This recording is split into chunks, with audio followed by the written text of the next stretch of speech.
All right, dear colleagues, we will be starting our work right now due to a number of reasons. Some of our first panelists have been unable to join us, but they will be joining a little later. First of all, I want to mention that the room we are in right now is also a shelter. So if the air raid alarm is sounded, we will continue uninterrupted.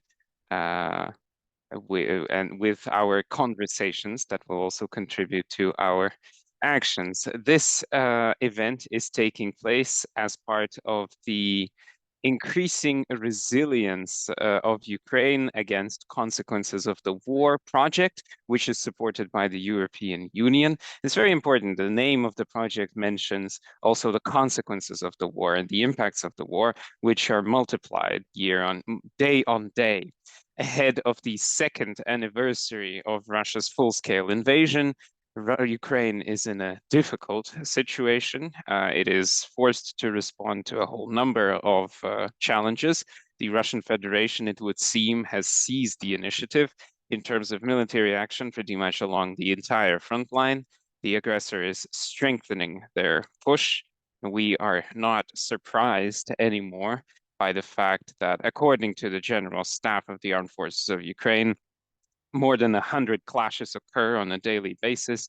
And then at the same time, the president has made the decision to replace the commander-in-chief of the armed forces. He has ordered a change in approaches to the way the front is managed. This led to very active discussions in society and perhaps contributed to even more stress and tension. And still, conversations continue around the proposed draft law on mobilization, and then the absence of a final decision in the United States as to assistance to Ukraine is also contributing to stronger strategic ambiguity. The conservative estimation of non-military needs of Ukraine are around 3 billion euros a month. And while provided funding from the European Union is 50 billion euro for 4 years. And therefore, Ukraine has no other choice but to modernize its own economy, search for domestic sources that would cover the financing needs, both military and civilian. And I'm sure you have heard of the intention of the plan to introduce additional taxes to at least partially cover these expenses. The ongoing war and its challenges and the very threat to Ukraine's existence obviously has had an impact on democratic processes. The powers of local self-government have been reduced, and I think we are finding ourselves in an abnormal situation where very significantly the qualitative composition of the population in many communities has changed. And the people who moved, sometimes for the second or third time, somewhere they're 10%, somewhere they're 15% of the population, also considering that part of the original citizens of the host communities have moved. These new arrivals are not represented in local government institutions. Of course, there are things such as councils of IDPs with a consultative function, but still, it is important to make it so that they have an actual impact on what is happening. And in relation to this, and being invited personally by a number of people, the National Platform for Resilience and Cohesion has organized today's discussion to, and I quote the agenda, to document the key risks and challenges in the military, political, social, economical, and societal planes to discuss offers, suggestions in terms of their addressing. We often use English language terms or terms that originate in English. We say documentation, fixation here, but the English fix, I want to stress, also means to repair, to introduce order. So this is not just about documenting, this is also about finding solutions. So the organizers of today's discussion stipulate the goal of motivating a public discussion around key challenges for Ukraine at the current stage, to analyze the risks, and to arrive at proposals that will contribute to resilience and cohesion. We're going to have two panel discussions here. Also, questions and answers from the audience are planned after the second discussion, but those of you here in the audience can let me know in advance that you have questions to ask or comments to offer. I will not talk, I will write them down and make sure that you're invited to speak at the proper moment. Right, so we've got quite a few speakers arriving already, and it is now my pleasure to invite Oleg Sakyan, political scientist, co-founder of the National Platform for Resilience and Cohesion. I see that Yaroslav Zhalilo has joined us, Doctor of Economics, Deputy Director at the National Institute for Strategic Studies. Gleb Vyshlinsky, he seems to be on the way, Executive Director at the Center for Economic Strategy, and Anna Derevyanko, Executive Director at the European Business Association, should join us online. And the working language here today is Ukrainian, and for those of us joining online via Zoom, we have simultaneous interpretation into English provided. And if questions are voiced in English for our foreign colleagues here, we'll be able to manage on the spot. Right.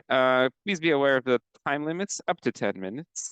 If you're overdrafting, I will strictly be letting you know. Right. So the first panel discussion is called Unity, Risks and Possible Strategies for Reconsolidation.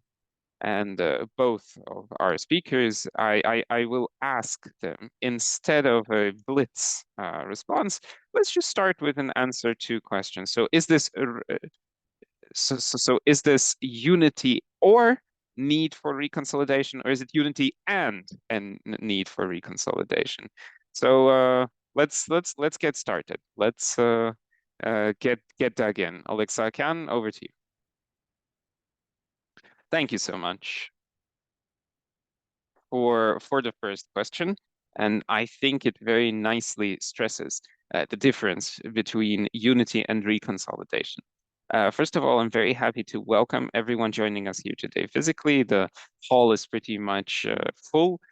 Also, greetings to those joining us online. I see it's a whole slew of very significant people. So it goes to show that the topic of unity, reconsolidation challenges is very much on the agenda for the Ukrainian society.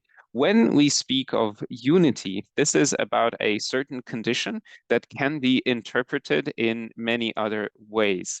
This applies to a certain metaphorical dimension, a certain homogeneity as a sustainable condition. When we're talking about reconsolidation, it is about a process of searching for reconsolidating points, which can be done among those who are both unified and not unified. But this is a sustained process of looking for functional unity. And the key challenge is about reconsolidation at the moment. The reason I think so is because I believe we are currently at the stage of transferring from a short war to a loud war. 2023 became the year where illusions were shattered. The Russian Federation was trying to push the situation forward with its winter and spring offensive.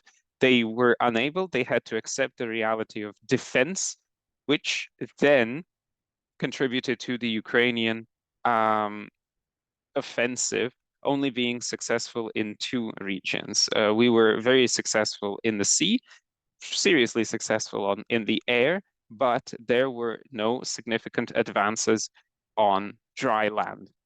Ukraine didn't manage to achieve the Azov Sea or the Black Sea as was originally planned. And so the key criterion of the short-term war, square kilometers, was irrelevant.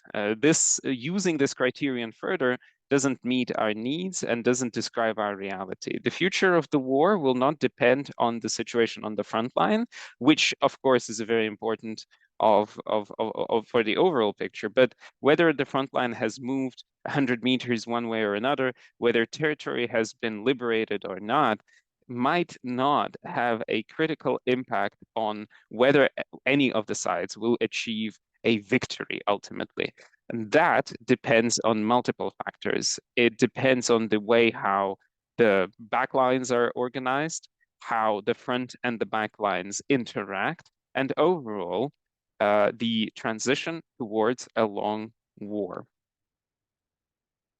If we're talking about consolidation, in the first stages of the war, Ukraine demonstrated an unprecedented level of consolidation, which surprised many. Political scientists, anthropologists, part of the political environment understood what this was about, but not extensively. But to a certain extent, it wasn't surprising, but then surprising too. And this consolidation depended on several things. First of all, self-organization and the ability to self-organize. As always, the Ukrainian society took the hit without hoping that the government will be able to contribute significantly to defense. And therefore, in the short term, Ukrainians at various levels, not just your rank and file Ukrainian, but also inside the government institutions, inside the security and defense sectors, Ukrainians focused on performing their basic role as social entities and relying on their informal social connections, defending the state and the way of life. Second is moratoria. A whole number of areas of social activity were under moratoria, beginning with social competition, a political competition. Certain development processes were paused.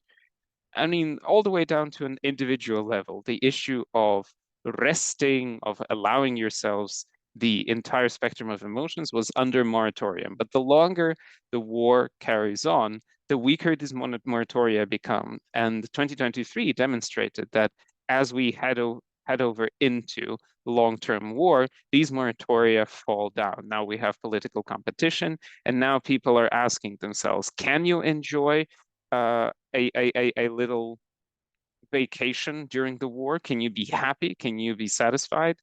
And Ukrainians found the way of bribery, if you don't mind my saying so, through donations, meaning that from a moral point of view, people see donations as a way of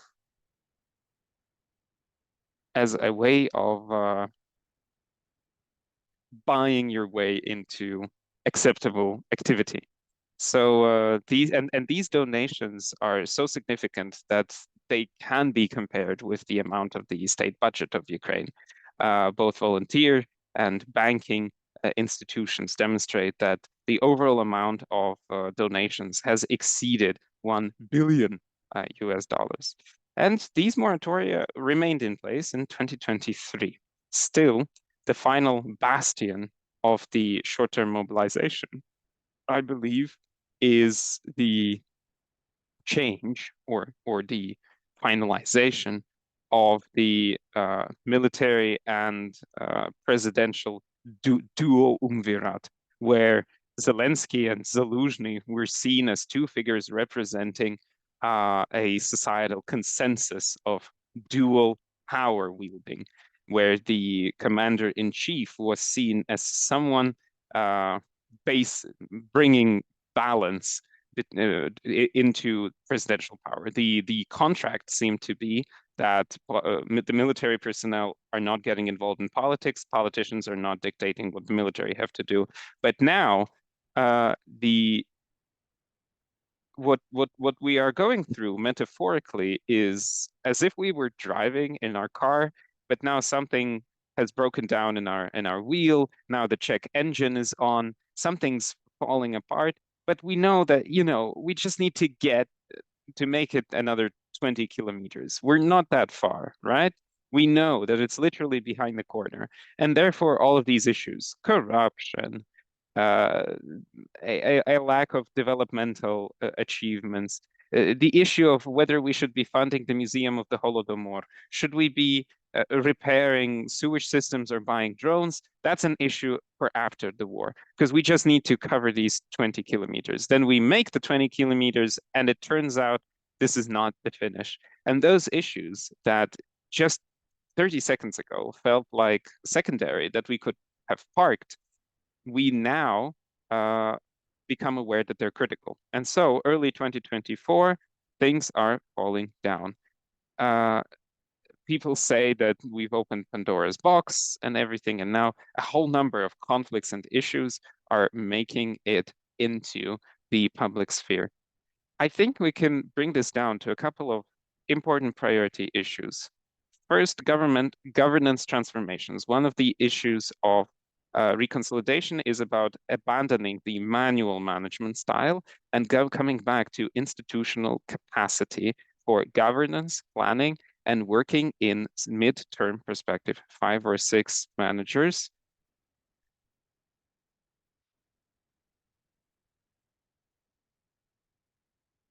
And I think in the future, historians and political scientists will will will positively evaluate this change. But if we're moving into the longer term, this is incredibly important to address. We could make it to the short term like this, but we may need to introduce changes. Second, legitimacy. We need to introduce instruments for strengthening belief and trust in government, because otherwise we will keep asking ourselves, how do we ensure political rotation, political competence, competition? Where is parliament? The President Zelensky's meeting with his political party for the first time in 2 years goes to show that sparks are flying inside the governing power, and it is looking for reconsolidation within it. Uh, One of these key turning points will be the end of spring, when Ukraine should have had presidential elections. And we need an explanation from the Constitutional Court as to President Zelensky having his still enjoying legitimacy in his powers.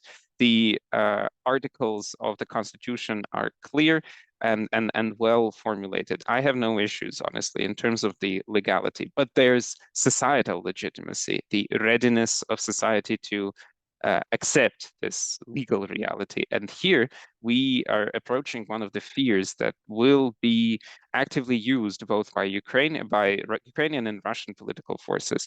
The question comes down to one manipulation. So, does Zelensky stay in power all the time for the entire time that the war goes on, or is it the other way around? And the same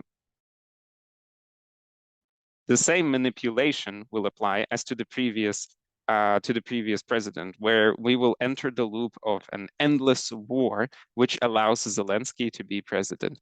And here, the Constitutional Court needs to explain, even if the war is endless, when does the president's cadency end? And I feel the Constitution offers this answer, as it foresees 2 presidential terms tops. But this is something that the Presidential Court needs to explain, and the Verkhovna Rada, the Parliament, will need to vote on this and to check whether the president is legitimately in his position. The third issue is military and civilian consolidation. Now, with the change of the commander-in-chief, uh, in the eyes of the society, the tension between the two is removed. We now need to position what has happened in a different way, and we need to explain how balances are going to be achieved so that the military management is able to consolidate around itself not only the political supporters of the current government, but also be seen with a high level of legitimacy by those who do not sympathize, those who saw in Zaluzhny the part of government that they were around to consolidate. Um, as those who were able to consolidate themselves around. And I think when it comes to societal development, I will pass the floor to my colleagues. Yes, thank you very much. Um, I receive uh, I perceive the word donut as something the donation as an expression of charity and support.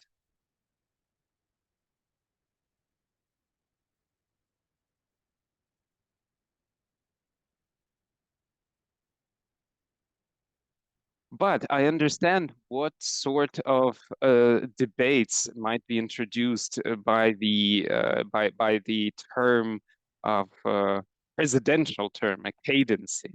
And I feel the discussion might carry on way beyond the end of the war. Okay, Mr. Jalila, over to you. And I have to remind you of the 10 minutes limit. So is it unity or reconsolidation and unity and reconsolidation?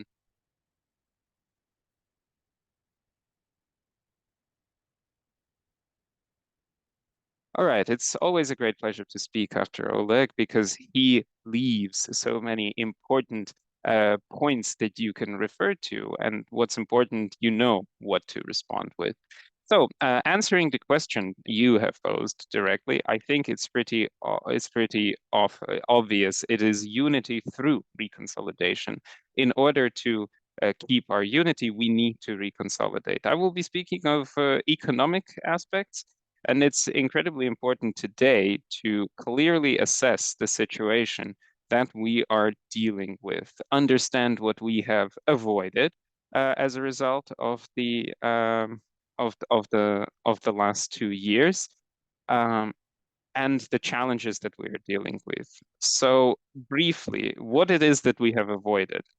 We have avoided an uncontrolled fall of the economy. After the very deep drop of the first couple of months, the economy stabilized itself. We're looking at over 5% of growth in GDP. We've seen 8% in our processing industry over the 9 months. This is not growth, but this is stabilization, definitely. uh, the basic recovery, the recovery of basic infrastructure, plus the construction of defense structures is contributing to a significant growth in construction, 21% year on year. I believe that in an optimal direction, we're seeing the development of business expectations. There are certain fluctuations, there are certain issues, but we have seen serious improvement ever since the third quarter of 2022. We have seen the recovery in the formulation of new areas of activity. When it comes to defense, Ukraine is growing the production of weapons. We have achieved a certain level of energy resilience. We have gone through the winter without blackouts. And this was not due to Russians not attacking infrastructure, but due to the activities of our energy experts and our defense forces who have demonstrated that these attacks will not yield results. We have seen a relaunch of transportation. At the end of last year, we saw the reintroduction of shipping in the Black Sea, which diversified our export routes, and we also saw a significant reshaping of the Western corridor.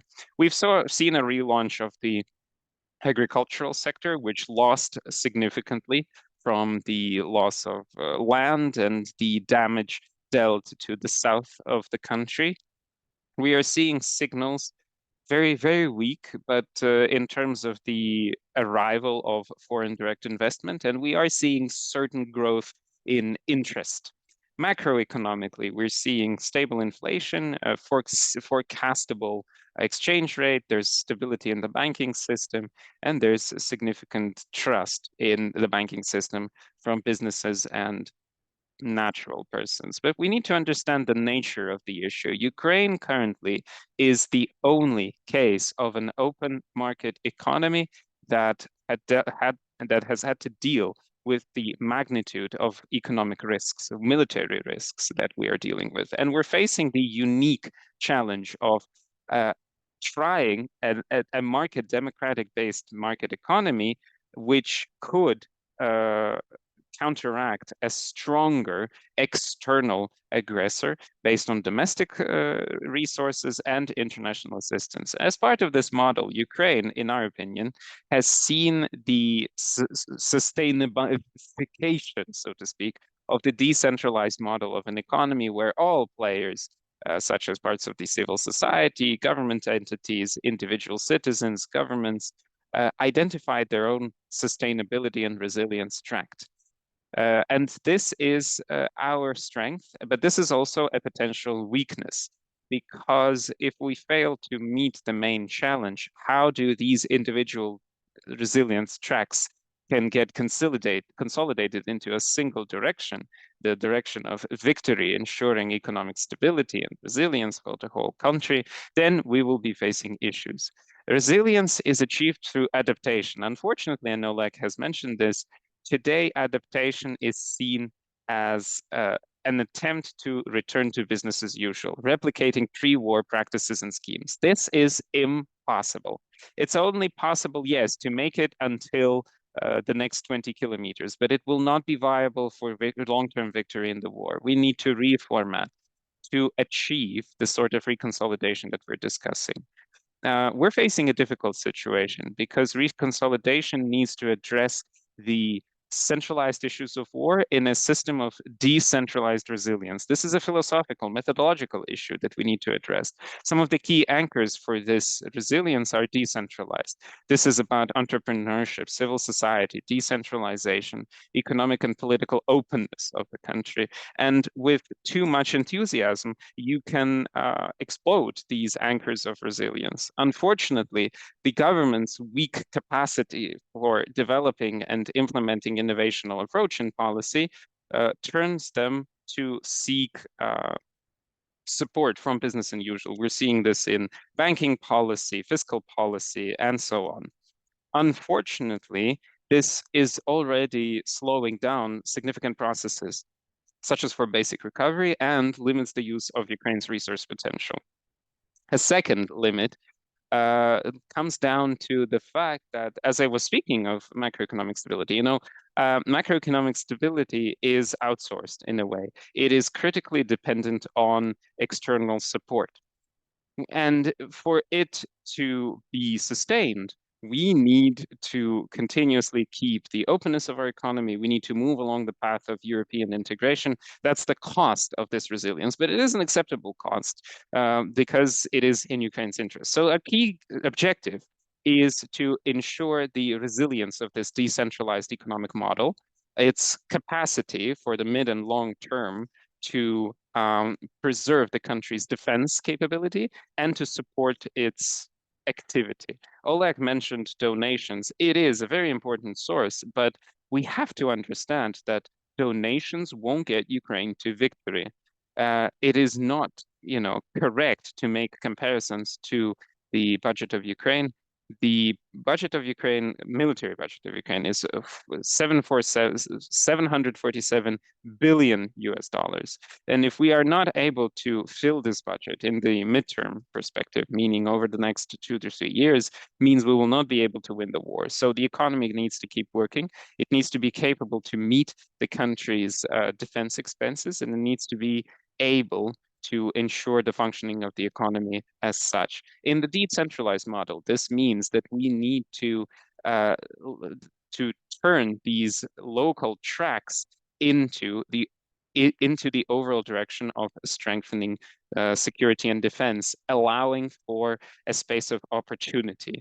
And I have a couple of recommendations of what needs to be done. First, policy needs to be aligned in case of breakdowns in the arrival of international assistance. These partial deficits can and need to be compensated using direct funding from the national bank, similar to 2022. This is a smaller risk than a significant hit which would be dealt by a sequestration of the budget, or a significant increase in fiscal load on businesses.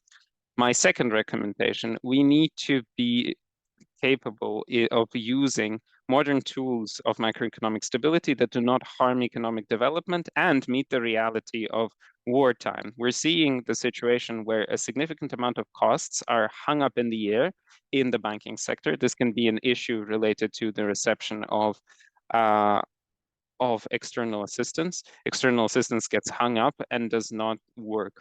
We need to use the potential for openness through international trade, which means priority development of transport and in energy infrastructure through the attraction of investment and through reformatting international assistance, redirecting it from humanitarian aid to the issue of supporting the sustainability of infrastructure. We need to maximize the multiplicational impact of military expenses. We need to address the issue of funds that get hung up in the banking system as that are paid to our military personnel. This relates to non-military expenses of the budget that need to be directed to stimulate demand for domestic products. So we need to further implement reconstruction, recovery projects that are discussed continuously. This relates to expenses by local governments, but also focus them on directions that ensure maximum multiplication for the national economy. We also need to support business expenses on recovery and resilience issues such as demining, recovering assets, when businesses invest their own costs into this.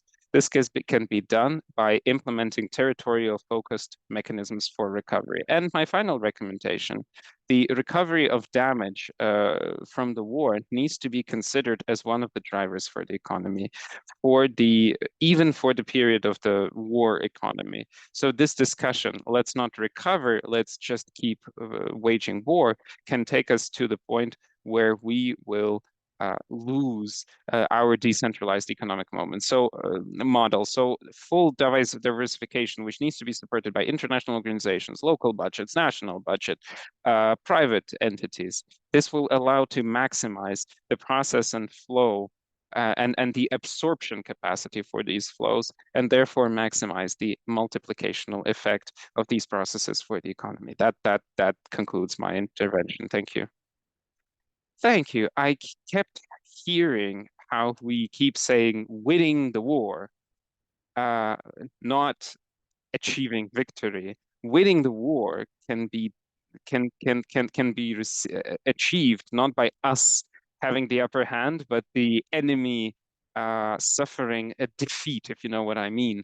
We should we should be keeping this in mind. This is something that I just wanted to highlight, something that we need to be thinking about. And I'm now passing the floor to Anna Derevyanko, Executive Director of the European Business Association. Anna, 10 minutes, as you could see. And let's start by thinking, is this about unity or reconsolidation, or unity and reconsolidation? Thank you, Andriy. So the unity and the need for reconsolidation, I believe these things need to come together. Thank you so much for holding this conversation. It is very important to draw a conclusion of what's happened over the last 2 years of the war, which have been very difficult. These 2 years could be labeled years of resilience. We were phoenix birds, which, despite all difficulties, were able to be reborn. Over the last 2 years, businesses held it together and continued working. At the beginning of the war, among members of the EBA, we had companies that did not work. In March 2022, we had 29% of those, 4% in April. Now we're not seeing this anymore. Among micro businesses under the project of Unlimited Ukraine, these companies still exist. Some 7% are not in operation. At the beginning of the war, we had the number of over 15%. Businesses continue paying taxes, paying wages to workers, officially paying taxes. contributing to budgets, and the number of these businesses is much larger than at the beginning of the war. Over 90% of our members continue paying wages in full to their workers. At the beginning of the war, we only saw this figure at 60%. Over this period, we have seen insignificant changes to the financial resilience of companies. This doesn't mean that companies are not sustaining losses, but they are recovering ideas for continuing their development. This is about entering international markets, for example. And to support these companies that plan global expansion, we launched our platform, our extraterritorial unit, Global Business for Ukraine. A similar picture applies to the losses of companies. At the beginning of the war, over 10 billion US dollars was in losses was reported by up to 15%. 35% reported losses below 10 billion. Now we're looking at 14 and 32%. So reductions. But the issues and problems that are relevant for the business community have changed. At the beginning of the war, things like energy, macroeconomic stability, the resilience of the banking system were on the agenda. Companies were asking questions about whether internet connectivity will stay in place. For now, thanks to the efforts of the armed forces of Ukraine and the efforts of business, these issues seem to be off the agenda. Currently, what is considered is issues that relate to people, their reservation, mobilization, migration, the issue of recruiting qualified personnel for open vacancies. This is the top issue. In addition, migration of people, women, children, significantly changes the structure of society and changes demand. The issue of the border being blocked with Poland is a very significant issue for business, and it contributes to raising costs. But businesses believe in Ukraine's future, in the perspective of Ukraine's EU membership. We are seeing a continuation of investment. 32% of our companies, of our CEOs, believe that new investors would find it profitable to enter Ukraine. Only 17 held this opinion a year ago. So we're seeing more optimism in the business community that is conducting business officially, paying taxes. 57% of our respondents believe that they will invest into Ukraine during the war, while 79% are ready to get engaged in recovery and reconstruction. All companies expect better performance from their businesses. They have rather positive financial indicators. Most CEOs expect a growth in income. 72% expect a growth in financial indicators, and 55 in objective, meaning units sold. Last year, we had 58 of these optimists and 43 correspondingly for cash and for natural items. We are planning to hire new people. We are planning, so 40% of CEOs expect this to be done. So the mood is positive, even though the news from the front line is not fantastic. So what impacts the moods of business? It's obviously about the war. Second, it's the need for fundamental change that we as a country need to implement, efficient anti-corruption, rule of law. But even under the current conditions, businesses are staying and planning to continue working in Ukraine.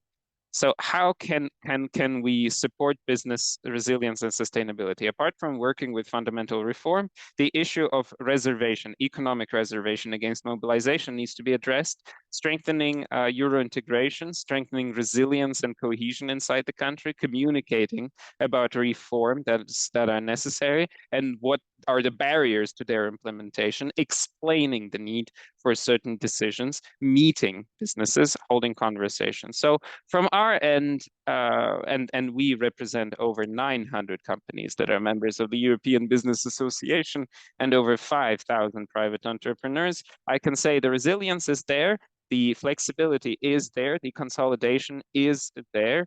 What we're seeing in the business community, businesses are coming together, are consolidated to unlock the potential. But other sectors of the society and parts of the government need to consolidate to improve the moods, so that moods are not just great for business, but that they are also nice when we're at home thinking about the future.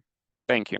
Thank you so much, Anna. And based on what you have mentioned at the beginning, it seems that some sectors of society need to come together. But how do we ensure cross-sectoral consolidation, for example, between business and those who have nothing to do with business? Well, I would think this is about dialogue. I think it's about an objective that we are all pursuing. If we're saying there needs to be dialogue between government and business, because these are pretty obvious stakeholders, we need to elaborate broader platforms, because seemingly there are a number of places for business to communicate with government at the current moment, but we're seeing that not all of them are effective. A lot of things that are on the agenda for business cannot even fully be voiced out and addressed with government. This is about mobilization, economic reservation. These are difficult issues. I understand. I appreciate that. People need to be mobilized for the protection of our country, but at the same time, we also need to ensure a strong economy so that the front line sticks together. The previous speakers also mentioned that we need to generate domestic financial potential to compensate for the lack of macro financial assistance internationally. So how can this be done?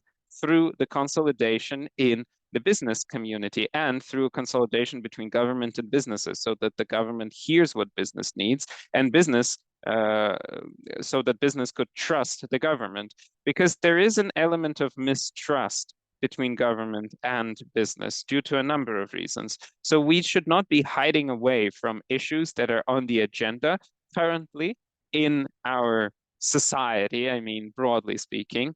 I think business has no desire to attack government because the government, we understand, is in a very difficult situation, and we are in no way envious of what the sorts of decisions that people in government are having to make right now as to the future of our country.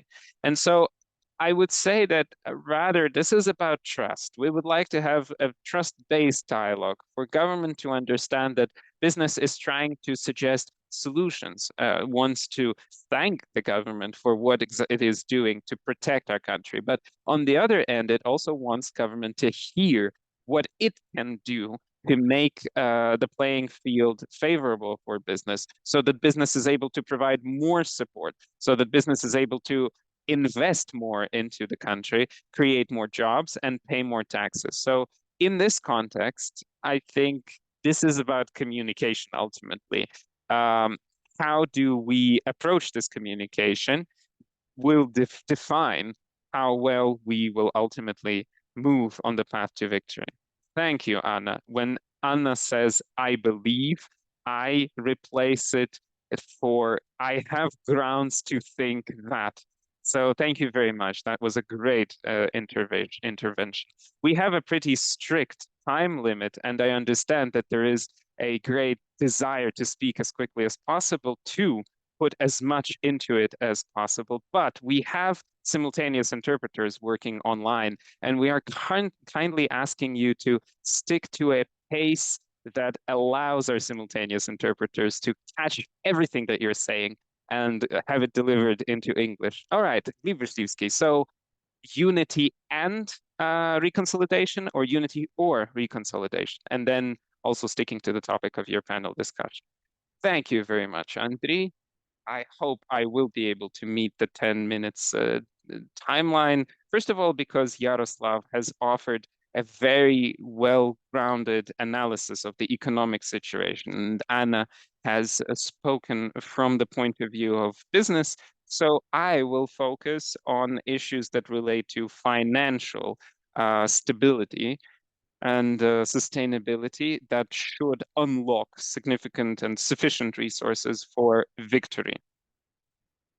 So to draw the context, 2023 was lived in pretty much an ideal state. We received 43 billion of international assistance, US dollars, meaning we had two budgets in place, one regular non-military, which was funded by international partners, and the second budget, effectively all taxes levied in Ukraine and other non-tax revenues generated by the Ministry of Finance domestically, by the state the state tax service, the state customs service. They were all directed towards defense. And thanks to this, we were able to see this over 5% growth in GDP that we registered in 2023, along with the reopening of the ports of larger Odessa, thanks to the achievements of the armed forces of Ukraine in the Black Sea. But this year, 2024, will be more difficult. Just as we're seeing a more difficult situation on the front lines, in parallel, things are becoming more difficult in terms of the financial provision for the war and for victory. And now we're going to receive not 43 but 37 billion US dollars in international assistance. And in contrast to last year's moment, we do not have 100% certainty as to whether this assistance is going to be received, and we do not have a certainty in terms of an even larger amount, which is about military assistance from the United States, meaning arms, training, etc. Over 40 billion US dollars are up in the air at the moment. So if we want to have things to wage war with, and if we want issues that Anna addressed, such as mobilization, to be on the agenda, why do we mobilize if we don't have arms to wage war with? In a pessimistic scenario, we will need to rely on domestic resources to at least procure the minimum amount of arms, and this will generate many more issues than just the lack of 8 to 9 billion US dollars in terms of budget support. Even more unclarity is in place for 2025, looking 1 year further. The US will go through elections, so will we continue to receive any sort of financial assistance is unclear. In terms of the European Union, assistance will be there, but its magnitude is still unclear. Will the EU be ready to provide us with as much assistance as is necessary, or will they say that, well, if the US is not in a position, say Trump wins the elections, we will be forced to end the war in 24 hours? Will the EU remove itself from the conversation? So obviously then we will need to move from plan B to plan C. What I mean by that, there's a plan. Let's start with it. I would call it A plus, A1. So apart from the optimal variant, where we receive sufficient amounts of international assistance to fund the war and to resist the aggressor,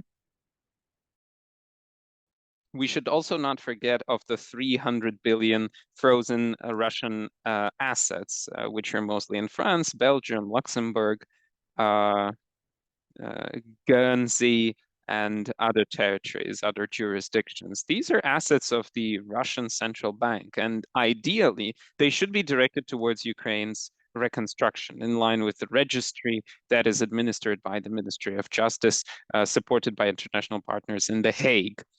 But sort of as an A1 plan, should we see insufficient funding for the war, I guess it's better that we win and then lack money for recovery than fail to win in the first place. So we have to take into account the sort of what we call politically legal decision. That's what we call it in Ukraine. The legal picture is quite unclear. The decision ultimately is a political one, and the European Union could choose to follow this path because the ball is in the European Union's court in a way. Because Belgium, that, for example, holds principally most of the assets, will not make this decision on its own without a relevant green light from the European Union.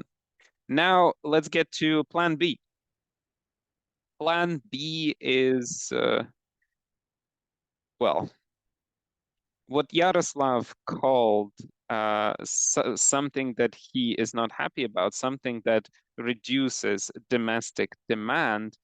Uh, just to introduce a bit of a discussion, uh, I want to say that I disagree with Yaroslav partially. We have to understand to what extent different measures as to, say, uh, closing tax loopholes, levying taxes and excises that are not administered well, or increasing the tax burden, to what extent, from the point of view of their homogeneity of distribution, uh, in terms of spreading the loss of welfare among different members of the society, and in terms of preventing uh, critical poverty. If we want everyone to pay in a proportion of their income, but at the same time we preserve the minimal level of social protection for people, obviously the movement of money in this case is not a great tool. It can indeed offer a sort of a short-term boost to government incomes if the process is managed very well. But at the same time, as 2022 demonstrated, of course, there were a number of other factors that increased inflation. Inflation, in the best case, hits everyone equally. In the worst case, it can have the biggest impact on the least socially protected groups of our population. We are looking more at fiscal tools, things that I mentioned in terms of taxes, but also optimization of expenses. We are seeing very significant resistance even to this when it comes to, say, the reduction of the network of universities, even though we've seen a multiplied drop in the number of students. The reduction of expenses at the local levels for local governments, uh, 300 meters away from me, uh, this famous photo was made, which stopped the misuse of funds during the war, where cobblestones were replaced on a street next to Naftogaz. So I agree with Yaroslav in terms of the need for optimizing the use of financial resources. Yes, unlocking the money that is lying in the banking sector. This income from military wages is very significant. There's a lot of excess liquidity, and the Ministry of Finance seems to demonstrate an understanding that as part of Plan B, the Ministry of Finance, as the owner of government banks, can change its ownership policy and announce that there's an emergency in place, and therefore more resources need to be invested into government bonds. 1 minute left. Oh, I thought I would stick to 10 minutes easily. All right, the second part, something that doesn't cost us anything, but what unfortunately is still surrounded by a lot of controversy. This is around business climate, stopping racketeering, government-backed racketeering, the return of which we have seen over the last year, the fight for keeping political control over the Bureau of Economic Security is phenomenal. And the same applies to deregulation, because the reduction of administrative expenses for businesses has not been implemented in full. There is still a lot of potential there. And then there's a plan C. As to Plan C, we need to put our heads together, similar to what the National Bank, to how the National Bank thought about its act that was put in place on the first day of the invasion. Similarly, we need to be thinking of Plan C.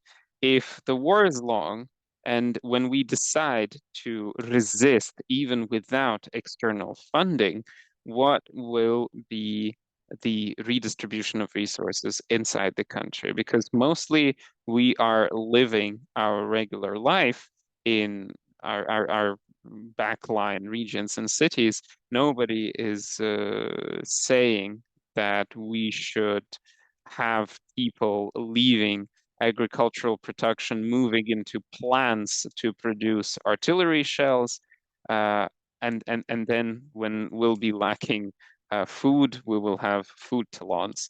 These are the scenarios implemented in large wars. I would hope that we could avoid this, but as a minimum, I hope, and both as a minimum and as a maximum, this plan needs to be considered, at least as an outline. Thank you very much. It goes to show a lot that a very serious person, Liv Vishnevsky, bringing up this as an option. Vishninsky, saying that, of course, this is not on the agenda just yet, but even having this brought into the conversation is a big signal. All right, colleagues. So this finishes the first panel discussion, but before I pass the floor on to people in the second panel, from every single one of you, 30-second intervention, please, about the next panel. The next panel is called Challenges to the Democratic Process During the War. You have already touched upon this briefly, but let's give a 30-minute intervention just to set the stage for the next panel, and I'll have Yaroslav starting. Thank you. Well, the challenges are that there is this temptation of leave the decentralized moment behind and try to centralize things and bring them under unitary management. We're lacking the administrative resource for this, I believe, and we are risking the very destruction of our decentralized model. Anna Derevyanko? Could you, Andriy, repeat the question?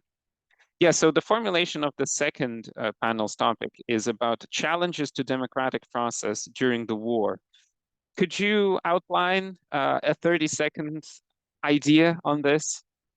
Yeah, it's a very interesting question. The most important challenge is about establishing dialogue so that one section of society hears different, the other one. And how do we make it so that government listens to business? Hlibashlinsky, over to you. I think this is about trust that is then converted into trust between consumers and businesses. I'm looking at Alexei Antipovich, who will speak as part of the next panel. And I think it's very important for government, for democratic institutions in the country to honestly identify the reasons of why trust is diminishing and not just try to use communication tools, which, as experience suggests, are very limited in power, to correct this trust. And it will just keep further falling. And Alexa, over to you. Andriy, if you don't mind, before Oleg jumps in, I want to... No, stick around, Anna, until the end of the conversation. Hey, no. I want to jump in with one single comment as to the challenge of the shadow economy. How do we make it so that we overcome the shadow economy, that it becomes smaller and obviously increase resources for funding the army? Oleg, if it's 30 seconds, then we need to ensure a model of self-governance where self-governance cannot function in the classic model. We need a model of political competition where political infighting is impossible, and a model for communication where a lot of things are not to be communicated. And this would consolidate both self-governance and opposition, and the media would not have to replace opposition and have a role to play in consolidating the society. Thank you so much to all the participants. of the conversation. Let's have a warm round of applause as you take your seats in the audience. And now I want to invite Alexey Antipovich, head of the Rating Sociological Group, Yulia Tishenko, co-founder of the National Platform for Resilience and Cohesion, Volodymyr Lupatsy, co-founder of the National Platform for Resilience and Cohesion, and we should also be joined online by Anton Koronevich, Ambassador at Large of the Ministry of Foreign Affairs of Ukraine. He hasn't joined us yet, but let's hope he will do so as we move along. Anyway, one way or another, the people joining us here offline, both independently and put together, they go a long way in being able to address the issues that we're discussing here. Colleagues, it was on purpose that I formulated the last question to the previous speakers in this non-traditional way to demonstrate the interconnectedness of the various topics and subtopics that are part of today's agenda.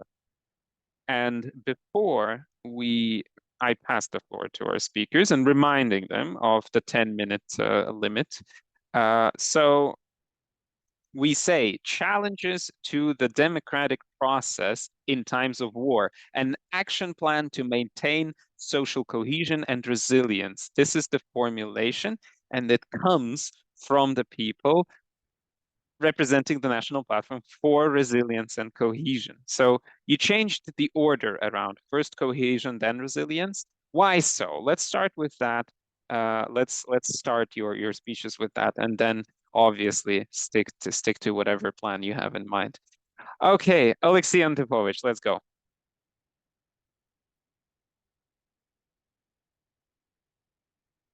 All right, we have a presentation in place, so I need to provide you with the clicker.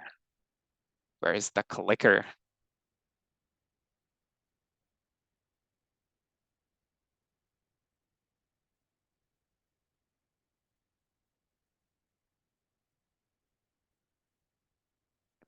All right, thank you very much for the incredibly challenging question that I have no response to. Is it cohesion or resilience? Run a poll, find out. Yeah, when we were starting, when Ukraine, I mean, was starting the experience of living in war, the term of resilience and cohesion was not particularly spoken about by everyone in the expert environment. Now we have a whole platform, we have a lot of discussions, and to be honest with you, the simple, oh, well, you can't say, let's put it this way, but common folk, even the non-expert environment, keeps raising the issue of how long can we go in war conditions? How long can we put up with difficulties to achieve victory? And to what extent are we cohesive? And I will speak of this. I want to thank the previous speakers. This was an incredibly interesting conversation. It was interesting to hear their take on what's happening and on our main topic of today, on cohesion.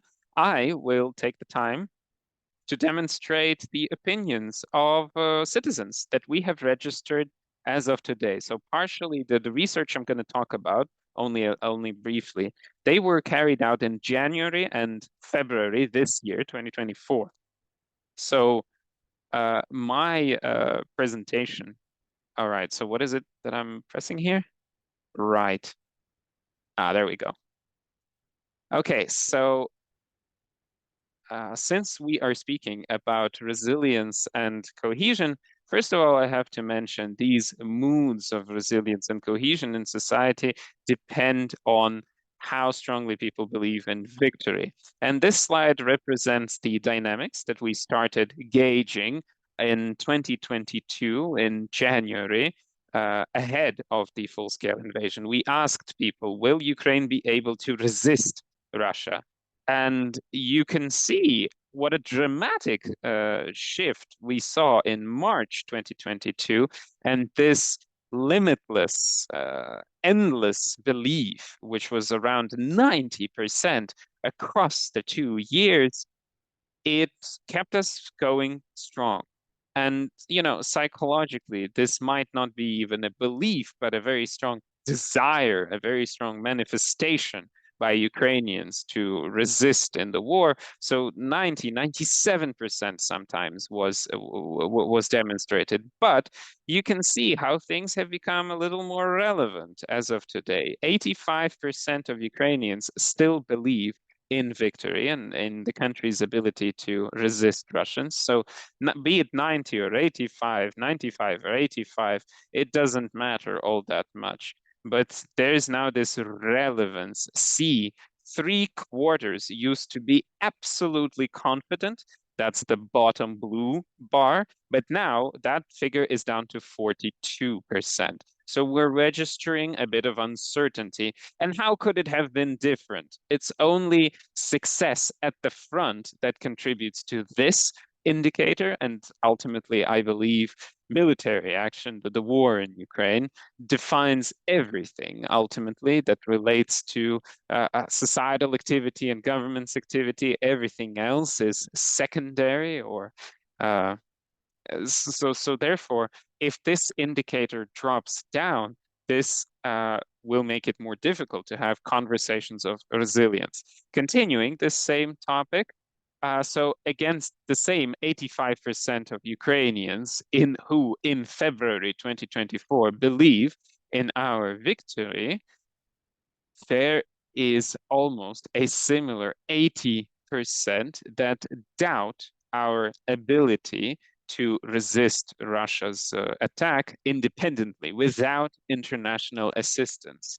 And therefore, I mean, one of the key aspects here, and there are many key focal points, comes down to international assistance, which Ukrainians recently, I don't know if it's the last half a year, Ukrainians read different news. Some trust specific Telegram channels. They prefer certain types of information. They like it. They sympathize with it. But over the last half a year, we have been witnessing doubts around international assistance arriving to Ukraine in appropriate amounts at the right times and so on.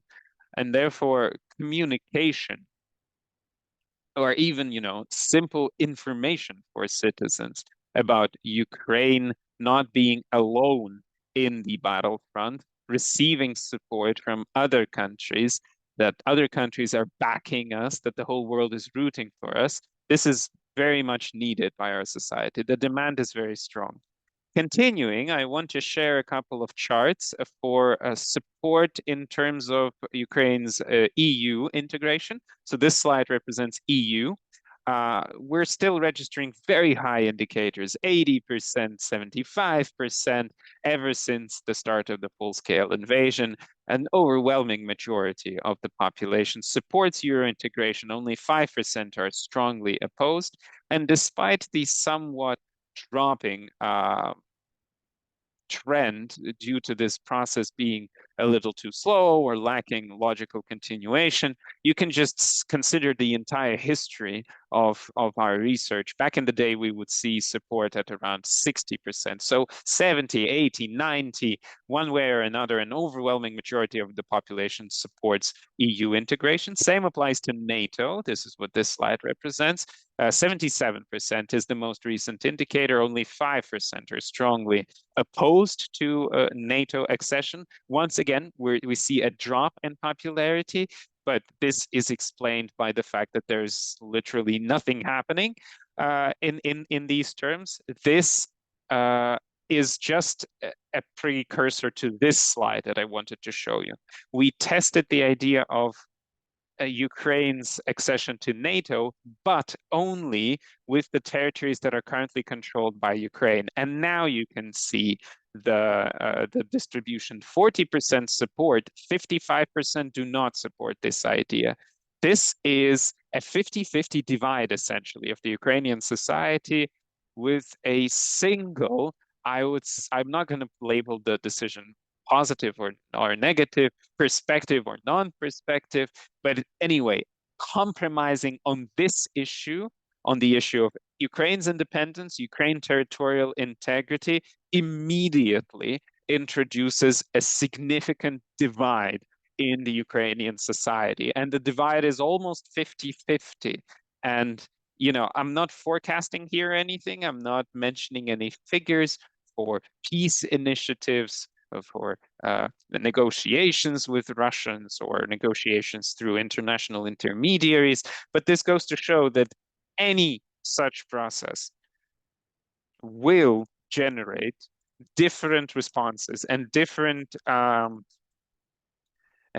resistance from different parts of the Ukrainian society. So our unity and consolidation depends a lot on the international position as to our independence and territorial unity, as well as internal domestic communication choices. Because many people stick to the idea that Ukraine's victory is it reinstating its borders of 1991. And then there's also the option of change on the Russian side. So how do we approach the borders of 1991? Will that even be sufficient if the war continues? Overall opinion around for international ideas. So a lot depends for our respondents. We gauged our respondents' expectations for various further development. About 50%, as you can see, expect uh, that the economic crisis and the political crisis will become more acute. This polling was done after Zaluzhny's dismissal. So a lot of the political crisis expectations have to do with that. You can see people's opinions on dictatorship. We checked whether they find it likely that there will be a dictatorship of the current government or the military. Ukrainians are not expecting this, and of course not supporting this. We are too much of a freedom-loving people, so dictatorship is not something that works very well. Ukrainians do not expect mass disorders or demonstrations. They do not want to believe in the loss of territory, and nobody is able to forecast this. And literally after this poll, it was that Avdiivka was lost. Okay, now I'm moving on to an even more aggregated indicator that defines how Ukrainians assess the situation in their own country. The question is very simple. Overall, to your opinion, are things in Ukraine moving in the right or the wrong direction? This is an aggregated indicator. People can fill it with whatever content they wish. This is both about politics, the economy, the war, and I want to turn your attention to a pretty ancient dynamic. I don't want to dwell on significant peaks during the Revolution of Dignity or the victory of Zelensky. I'm sure you've seen this before.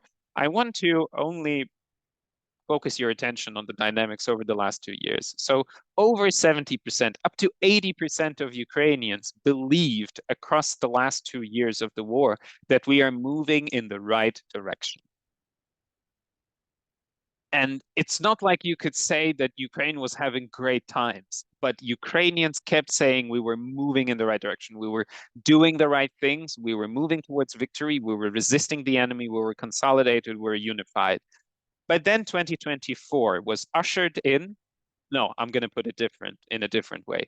First, we saw the soft counteroffensive, which was very much a strong PR stunt, but it did not produce tangible outcomes on land. Territory was not liberated, and this sort of introduced certain doubts, and we saw a drop from 80 to 70 and then from 70 to 60. And with the start of 2024, sort of in a single moment, we saw two very, very significant factors that killed the mood, so to speak, and took us to a moment where more people believe that we're moving in the wrong direction. The factors are fully domestic. Uh, this is about Zaluzhny's dismissal, of course. The person commanded a great level of trust. Around 90% was removed from their position by the president. And of course, this generated a strong question from the population. About 2/3 of the population do not support this decision, and therefore the government has taken a hit in terms of its levels of trust. Zaluzhny is still very trustworthy himself, and therefore this is contributing to a significant loss in this section, in this indicator that we're tracking here. And the second issue is mobilization, which is only now being actively communicated to the society. Mobilization took place over the last 2 years. Ukrainians were trying to stay away from mobilization. The fear of death is a basic fear, a basic sentiment. And nonetheless, the need for recruitment, the need for human resources for infantry was there across the 2 years, but it was not communicated. And now, suddenly, through various positions of the law that are being discussed, through different impositions on the economic rights of the population, various limitations to freedom, suddenly this became a great source of irritation, even though across the last 2 years, pretty much the same thing was taking place, and nobody was reacting to this very strongly. So, do you need to defend your country? Of course you do. That's the obvious answer. So we are seeing signs. Well, this is not reintegration, of course. I am seeing signs of a need to address Ukrainians' integration and cohesion actively. If we let the situation spin further, we might deal with more critical issues. Okay, so this is the index of cohesion. Were we brought together in 2022? Yes, everyone said that's true. How do you assess cohesion now? This was done at the end of 2023. A majority say it's strong. What are we going to do in 2024?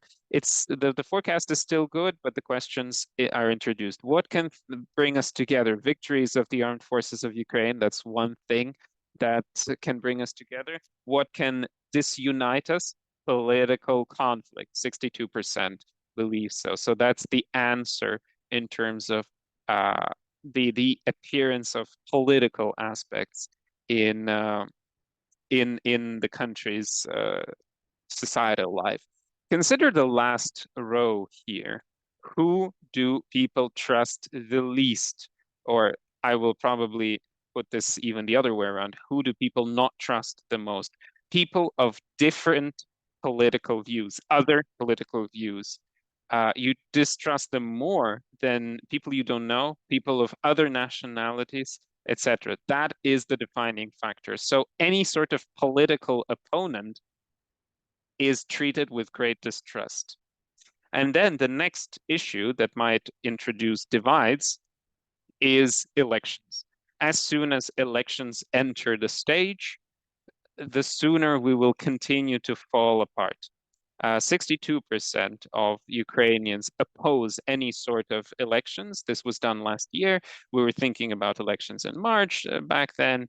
I now have the same figures essentially this year. Ukrainians are against the idea of running presidential elections, running parliamentary elections, and Ukrainians are opposed to the idea of running local elections. So this factor for our resilience, the factor of political fighting, infighting, you could call it, I think is going to be one of the key factors for domestic policy. And rounding up, my presentation is over. I don't have slides to show anymore. I just want to remind you what it is that an average Ukrainian awaits from victory, from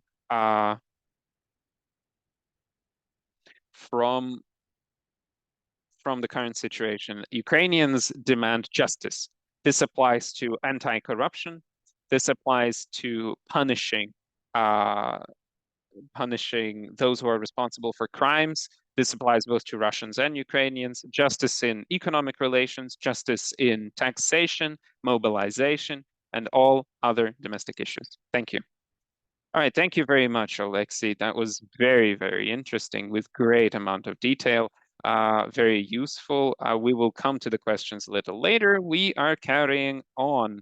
And Yulia Tishchenko, do you have a presentation to share as well? No.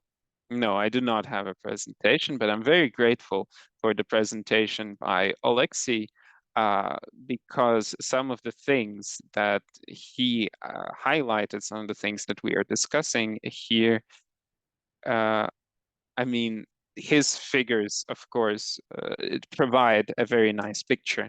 Uh, it's nice to get an idea of how people treat the situation in terms of security, the situation at the front line, the economic picture, international assistance. All of these things, of course, contribute to this aspect of societal um, moods.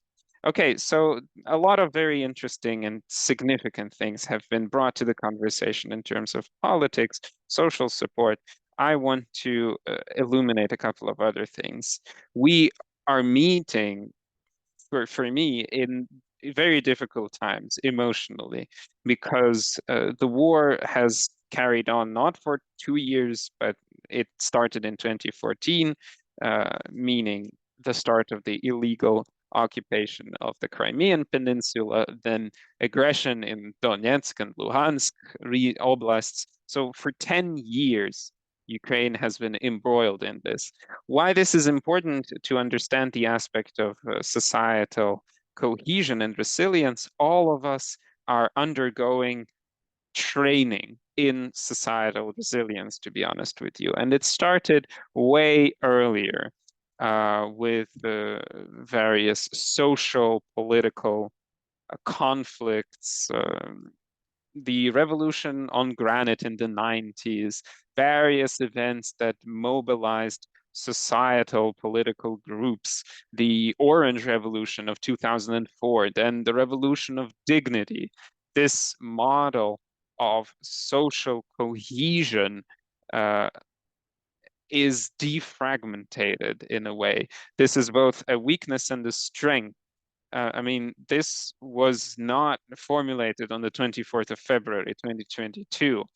This, to a certain extent, is evolutionary and was brought together, modified by various historic events. And it's a model of societal adaptation in times of crises. On the one hand, this is about society, initiatives, organizations seeing that in certain situations, things are breaking down. There is no appropriate response from government and various institutions. And then these functions, if we speak in categories of resilience, the adaptation, the assumption of functions in a very segmented, decentralized way was handled by society, whether organized or not, various institutions.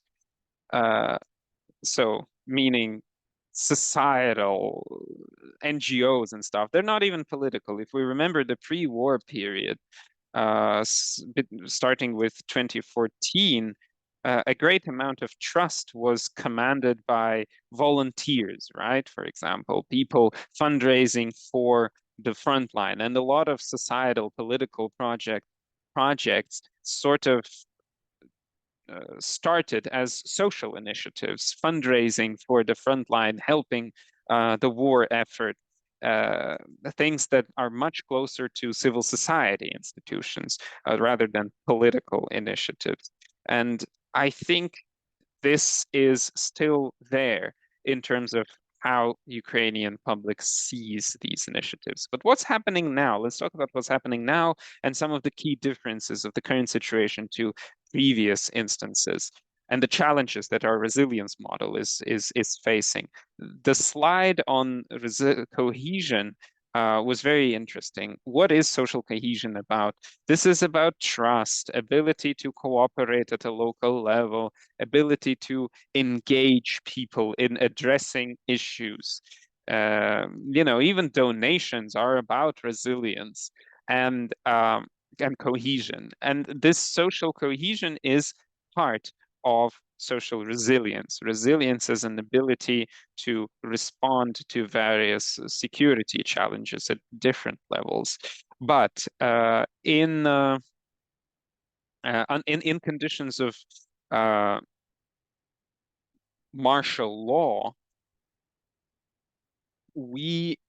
during martial law, these tools such as local democracy or participatory democracy, elements of openness, transparency, communication, they're in crisis at the moment. Objectively, they are limited for security reasons. Sometimes these restrictions are well justified. Sometimes you have questions. Let me explain what I mean.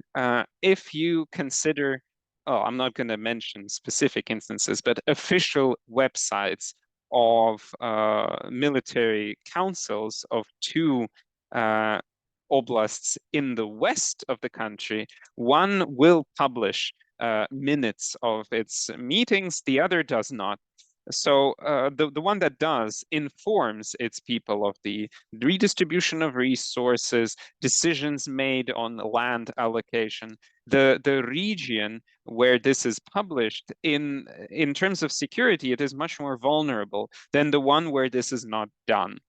And this participatory democracy, which relies on basic information and communication, is undermined. This is expected by Ukrainians at this point. They have been learned, they have been taught, and they have come to expect these elements to be in place. So when they lack, obviously the question will rise as to why this is happening, and therefore the risk is introduced that this social resilience is weakened. I'm not using dramatic words that we're going to fall apart and turn against each other, but this undermines trust. So these things need to be addressed. You need to move from basic informing to formats of wartime acceptable inclusion, cooperation, so that these traditional things that people are used to, which relate to local democracy, find a continuation. Otherwise, we will have to deal with way deeper issues down the line.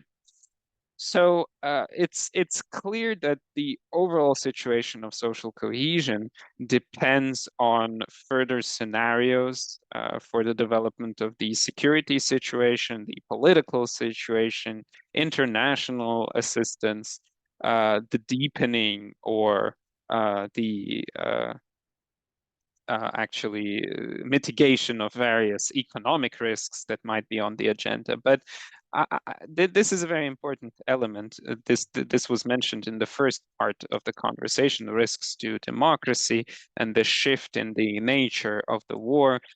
We used to have this expectation that it's just a matter of a couple of months, that we're almost there.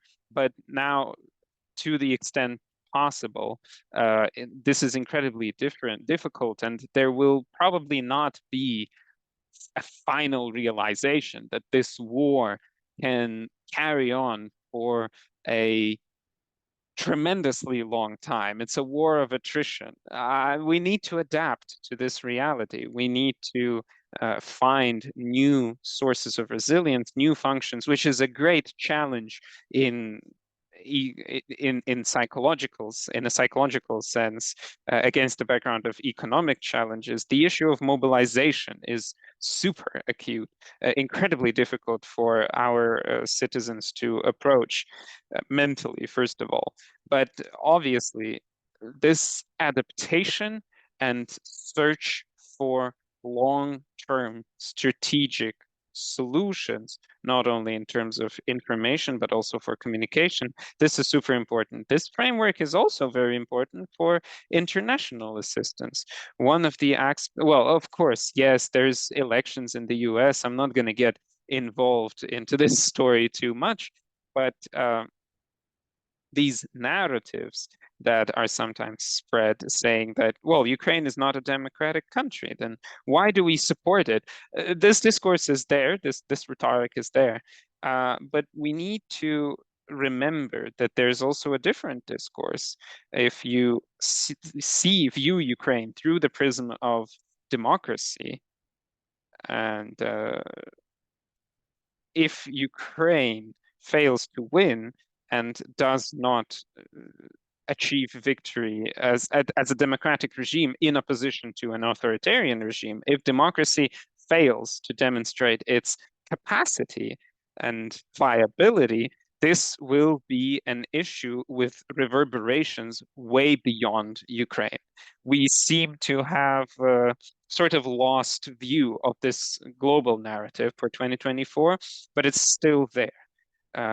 Even especially against the backdrop against what's happening in the Russian Federation, what's happening in the temporarily occupied territories of Ukraine. This is also a very big topic, a very serious conversation that we could take up separately. So, as a conclusion, for us not to lose resilience, we need to find elements for social cohesion, even as the war continues, and make them long-term.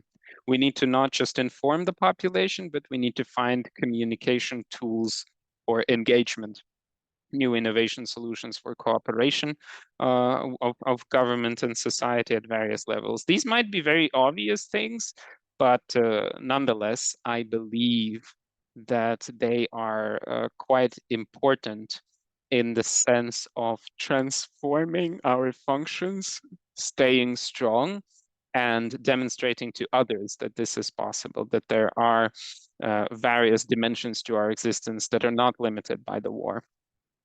And on the other hand, we need to find opportunities to change ourselves, as weird as that sounds.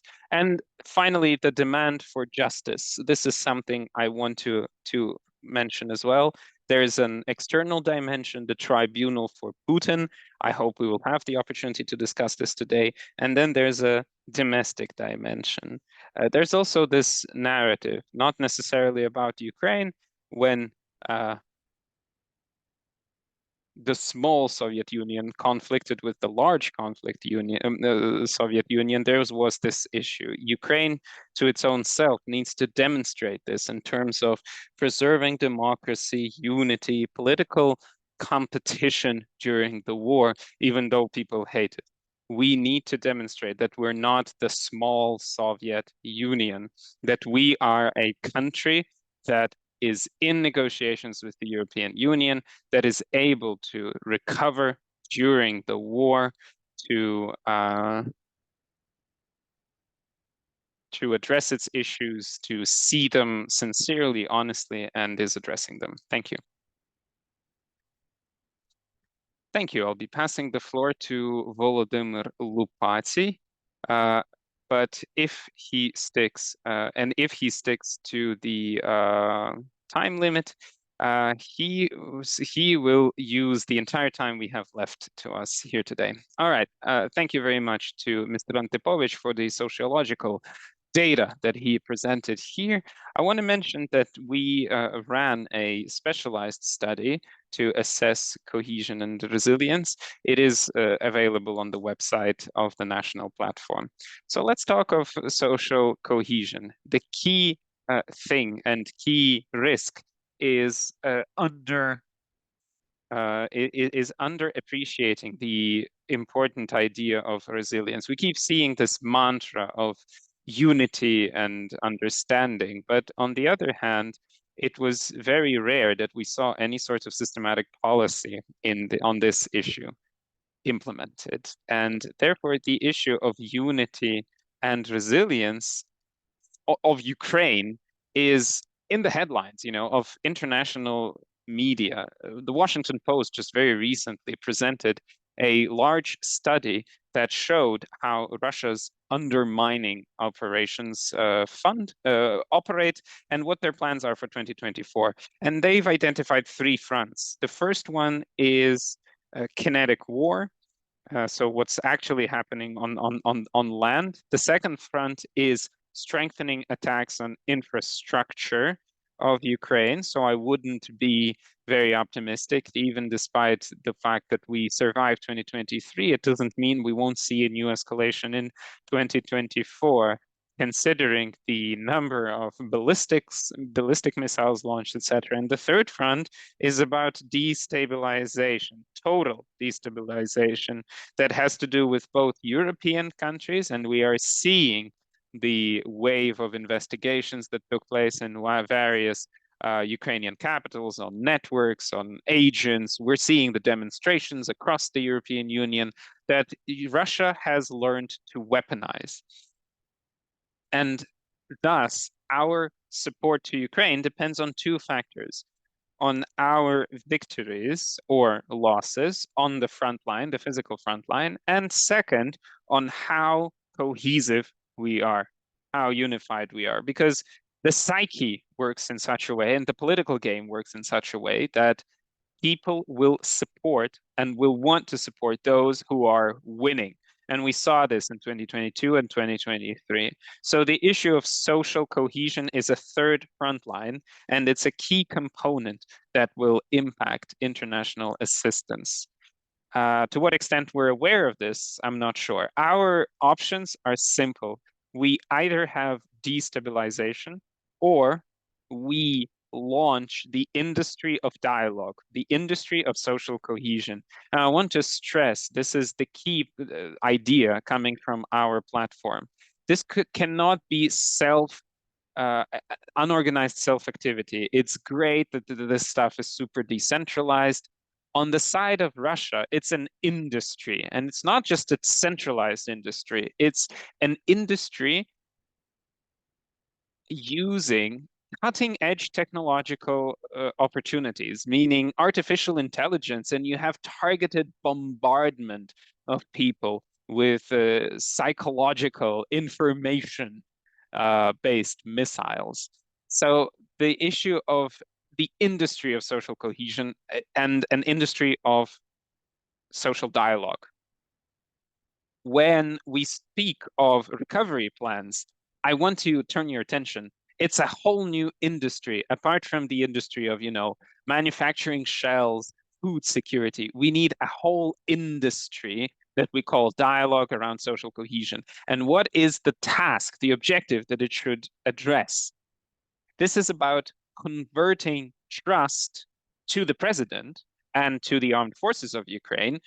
These two institutions rate highly, needs to be converted into trust towards institutions, because sociology seems to show this paradox. With very high levels of trust in the president and in the armed forces, look how low the trust rates are in institutions, government institutions. This is not a resilient model of social cohesion, if you're getting my groove. This is obvious.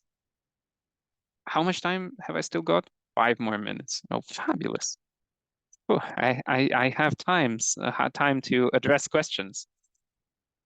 Right, so what are the outlines? I'm not trying to present an entire concept for the industry of social cohesion, but let me just address a couple of clear outlines and dimensions that we need to have in mind if we want to approach this systematically. Oh, by the way, one more risk was mentioned by Vlad Vyshlinsky.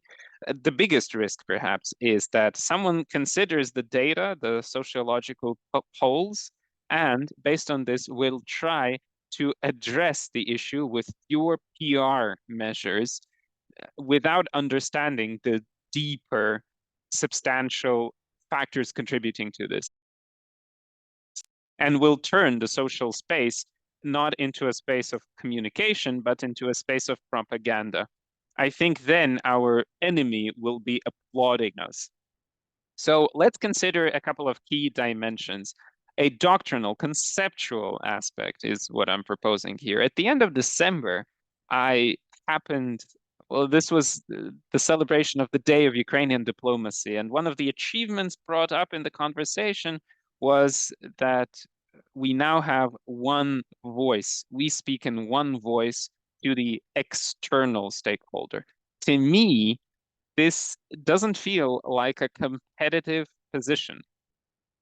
Perhaps this approach needs to be augmented. A single narrative, a single idea delivered in multiple voices is what I would suggest, because Mr. Jalilo brought this up.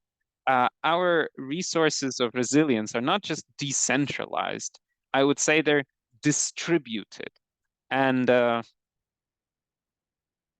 ability to use these distributed resources to achieve our key objectives is a key task for social cohesion. Second conceptual issue, Yulia brought this up, and I just want to focus our attention on this. During martial law, where a number of mechanisms for electoral democracy are restricted, this doesn't mean that if we don't have those tools available, everything just needs to be paused. As a matter of fact, there are consolidative platforms and platforms for participatory democracy, which can work uh, fully, even under martial law. The issue is rather about understanding the importance of social cohesion, the threats of its lack. So it all comes down to an issue of political will. And for us not to work in, how do I put it, based on our own internal feelings. We need to be working based on data. Thanks with national polling experts and with international partners, at this point in time, Ukraine has sufficient data enabling decision making. I want to remind you that there's this index of social cohesion, and the next step, perhaps, for an action plan involves it as well. Government institutions, including civilian and military administrations, their efficiency needs to be gauged not by material outputs and outcomes, but also by the index of social cohesion that they are able to achieve. And without catastrophizing this, I mean, I understand that the cohesion index can be different, but is there a positive dynamic? Is there effort put towards improving the index? Is there an actionable plan? And this has been brought today that the key challenge is overcoming the fear of dialogue. And representatives of the European Business Association kept bringing this up. There is a number of dialogue platforms established by government and various congresses.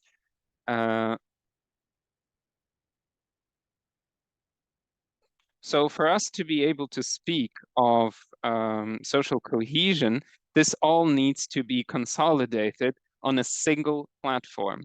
So perhaps we need to remember the Council for Social Unity and Cohesion that was established by the president at one point in time, where all of these different sectors will be brought together to a common sense-based denominator. We need trust and cohesion, not in specific areas, but overall in society. From the side of the society, we have lots of assets. We have lots of pilot projects that are quite successful and working well, but they need to be scaled up. So they need support, political support, institutional support.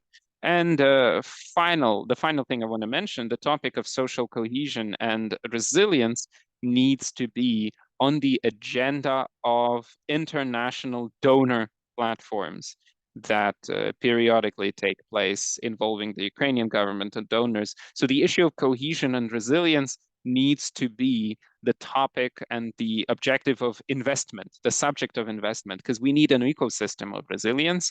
We need to develop participatory democracy. We need to be putting this industry in place. That's it from me. Thank you so much for everything you had to deliver. So we are joined by Anton Koronevich, Ambassador at Large of the Ministry of Foreign Affairs of Ukraine. We will have the opportunity to hear what he has to say. Plus, Volodymyr Lupatsy mentioned diplomacy amongst other things. So, Anton, thank you so much for joining us. 10 minutes, please. Listening to you very attentively. I want to remind you that our panel is called Challenges to Democratic Process in Times of War, an action plan to maintain social cohesion and resilience. And Volodymyr Lupatsy, the previous speaker, in terms of the action plan, I think he approached it very closely, and he even suggested a couple of things. What is it that we're going to hear from you? Thank you, Anton. Greetings, dear colleagues. Hello. Thank you so much for the invitation, and it is a pleasure to participate in your discussion today. It's very much on the agenda, very relevant, and certainly as a person working on the track of responsibility and justice, I think that an incredibly important element bringing society together is the demand for justice. And this element has two aspects, both domestic, meaning the demand for justice inside the society, domestically inside the country. This is anti-corruption, of course. This is punishment for crimes that are committed in Ukraine by Ukrainian citizens and sometimes by persons linked with certain governmental functions. This domestic dimension is incredibly important. So the demand for justice here is, I'm sure, something that is a common denominator for all Ukrainians. But at the same time, there's the demand for justice towards the second dimension, which I would call external or international. Here, we're discussing the responsibility of the Russian Federation as a state for all the violations of international law that they have committed over the 10 years of its aggression against Ukraine, and also the responsibility of individual citizens of the Russian Federation for all the egregious crimes that they have committed in Ukraine ever since the temporary occupation of the Crimean Peninsula, the city of Sevastopol, as well as the start of the aggression in the Luhansk and Donetsk Oblast, so ever since 2014. So this international dimension is also a factor that can and does bring unity to our society. And we all want to see Russia and its citizens brought to justice in the international arena. Since I work in the second track, I will dwell on it a little more. But then at the same time, as a citizen of Ukraine, I believe that the internal domestic dimension of justice is incredibly important. And it's very relevant for the entire Ukrainian society. Uh, so, as to the international dimension, I'm sure you know that since 2014, Ukraine has actively been using all available international tools and mechanisms to achieve Russia's being brought to justice as a state and also its individual citizens. So ever since 2014, we have engaged several mechanisms and tools. When we're discussing Russia's responsibility as a state, we're discussing the International Court of the UN, where up until February this year, we had two cases. One of those cases has been resolved. There has been a ruling. This is the case on Russia's violation of the International Convention on counteracting the financing of terrorism and the International Convention on the Elimination of All Types of Discrimination. And the second case is our allegations in terms of genocide. In the first case, the decision was made on the 31st of January, and the International Court of the UN has stated that Russia violated both conventions appealed to by Ukraine, specifically the International Convention on Counteracting the Funding of Terrorism. Russia violated it through non-investigation of the facts of funding terrorism in the territory of Ukraine, while the Convention on the Elimination of All Forms of Discrimination was violated by Russia through its elimination of education in the Ukrainian language in the Crimean Peninsula. And the court also ruled that Russia violated 2 times the order of the International Court on Restrictive Measures from 2017. And these violations are related to the non-removal of the ban on the activities of the Mejlis of the Crimean Tatar people, as well as the recognition of certain military formations in the Luhansk and Donetsk oblasts, and as well as the further full-scale invasion. This is the first case where the Russian Federation was ruled to have violated international law.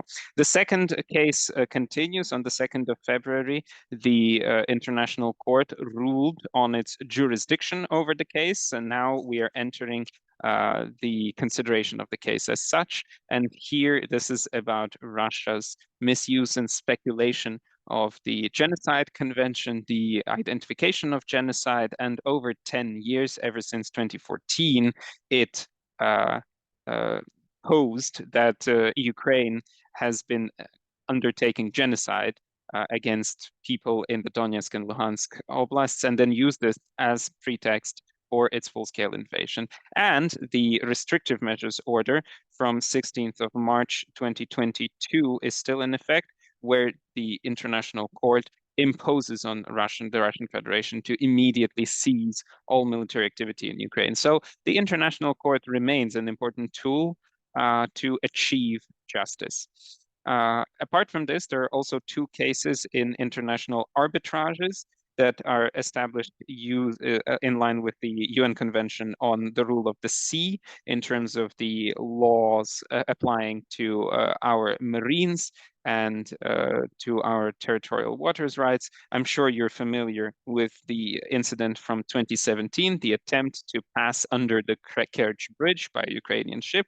And then there's an interstate case in the European Human Rights Court where Ukraine is suing Russia for violating the Human Rights Convention. So in this whole architecture of bringing Russia to justice, an very important element is missing at the moment. There's a very significant gap in bringing Russia to justice. There is no compensation and reparation mechanism that could be applied to ensure that Russia recovers all the losses and damages that it has dealt to Ukraine. And therefore, the government of Ukraine is working to establish this compensation mechanism. Already established is the first element of this compensation mechanism, the registry of damages and losses. It has gone into operation in The Hague, and hopefully further elements will be put in place, and this compensation mechanism will become operational. This is important for the entire Ukrainian society because both the registry and the compensation commission will be able to consider all cases of recovering losses, both to natural persons, to legal entities, and to Ukraine as a state. When we're discussing the responsibility of Russian citizens for international crimes, for military crimes in Ukraine, such as the crime of genocide, crimes against humanity, war crimes of aggression, we have to state that there's a national system, the Ukrainian national legal and court system, which can, as part of investigations by Ukrainian law enforcement agencies with the procedural oversight of Ukrainian prosecution service and part of Ukrainian court rulings, it can make rulings, it can make decisions on cases that involve war crimes. This can be done in absentia. This can be done with the defendant being physically present during the court hearings. And we already have several rulings against Russian propagandists in cases that relate to the public instigation towards genocide in Russian propaganda outlets. What Russia needs to do to Ukraine, or the attack of the Russian world. These articles are well known. They contain clear, direct calls to perform genocide against Ukrainians.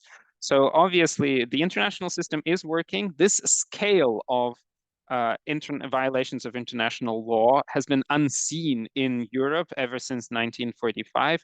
So obviously, this is a big burden for our law enforcement experts, for our prosecutors, but they are dealing with it very well with support from our international partners.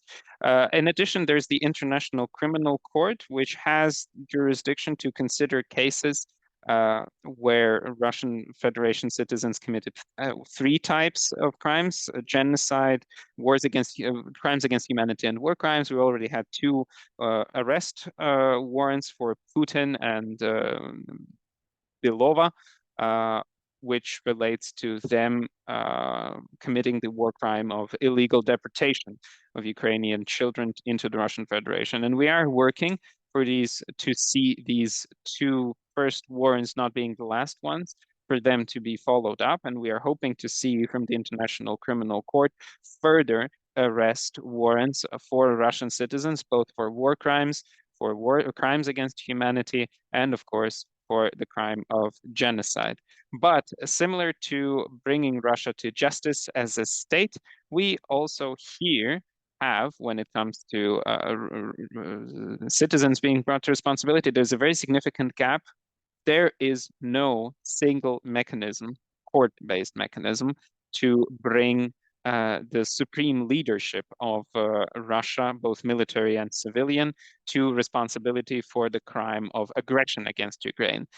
This is a significant gap, because the crime of aggression is the primary crime that has had all the other crimes as its consequence committed by Russia against Ukraine since 2014. This is the original reason. So therefore, we think that responsibility and justice needs to be brought not just for the consequence crimes, but the primary crime. And Russian Federation has been identified as the aggressor in various resolutions, including the resolution of the General Assembly of the UN.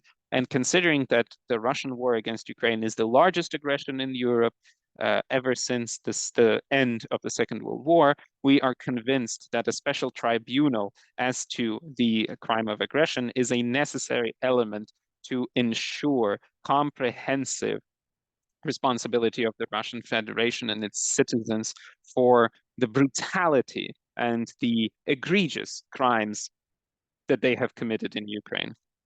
So Ukraine continues working along all of the existing mechanisms, all of the existing tracks to bring Russia and its citizens to responsibility.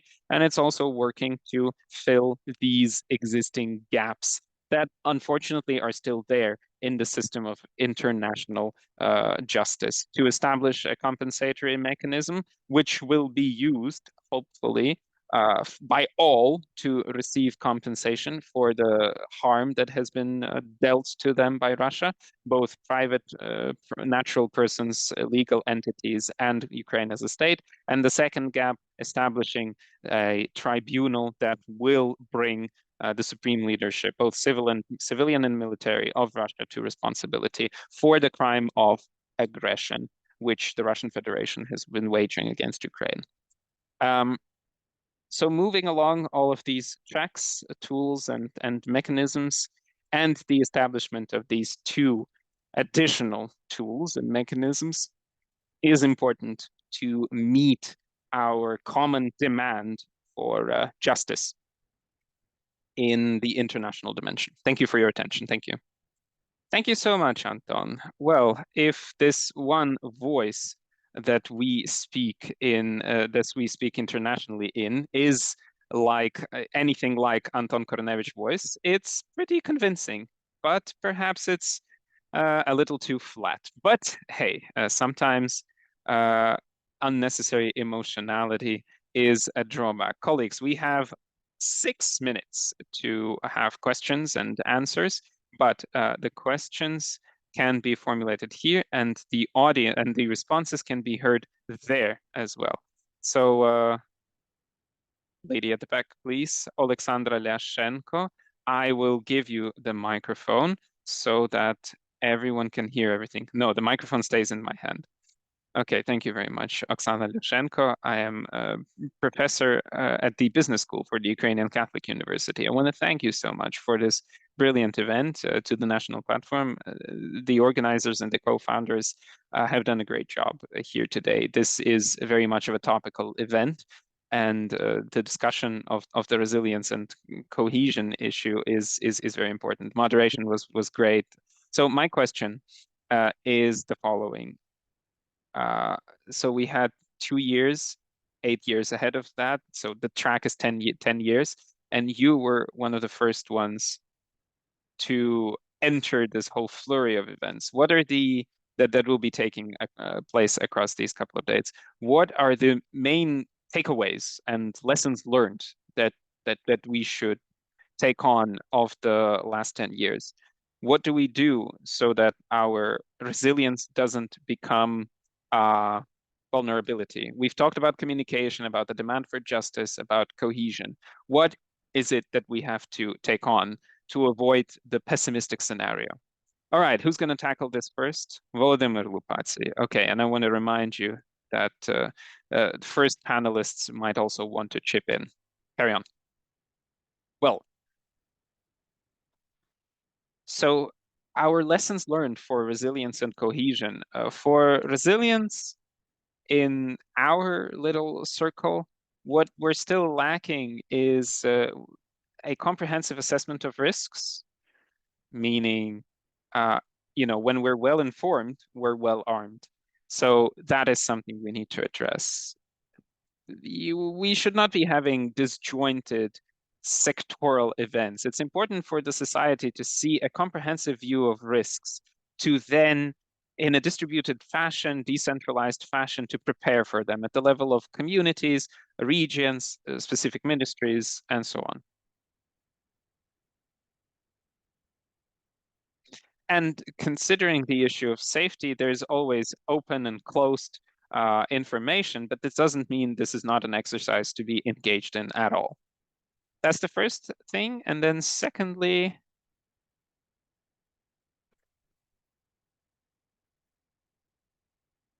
I think we need an audit of economic recovery programs in terms of whether they tackle just recovery, just rebuilding, reconstruction, or do they offer solutions that strengthen? We keep saying build back better. Enough time has passed where we can see whether we are actually building back better or we're just building back. And there are many other issues to follow up. Yaroslav Zhelilo or Oleg Sakyan, anything from you? No. Oh, Yaroslav. I keep the microphone in my hand. Yeah, just a couple of words. This is a very important question. Here are my suggestions. First, we need to understand we can act cohesively, even when sometimes we lose the common denominator. We need to be searching because we can. And then the second takeaway, ever since 2014, effectively since the Maidan revolution, Ukraine and the Ukrainian society stressed that it is following the European integration track. And this war is also about us being able to follow up on that promise, becoming part of the European community de jure, not just de facto. So readiness to perhaps take sacrifices, but to keep moving along this track. Alexei? Yulia? No, no. Oleg? No. One more question, I think, the final question of the day. There's the opportunity to ask the final question of the day. All right. No, I keep the microphone. All right. A general question. So how do you see Ukraine in 10 years? All right. This is where Alexander will be starting. Where Oleg will be starting. He started the original discussion, he'll be finishing. Ukraine in 10 years? In 10 years. Okay, so I think we're all seeing it as a peaceful country, a country that has achieved victory, a country that is a beneficiary and not a recipient for the European space, a country that found in it the wisdom and the strength to use the grassroots potential for self-organization, the decentralization of our society and culture to seek inspiration for institutional and legal change that will enable us to win, to preserve ourselves, and to achieve development. Alexei Antipovich, please.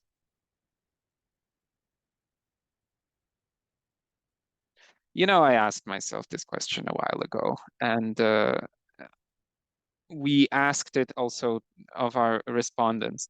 The way I'm going to respond to it with 3 dots in the end. In 10 years, will be 2034. Unfortunately, I cannot offer you more clarity. But when I ask this question, when we pose this question to our respondents, meaning How do you see Ukraine? What do you see Ukraine like in the future?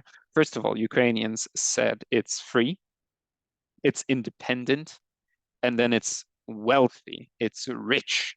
So this triumvirate, first there's will and freedom, part something we carry in the heart.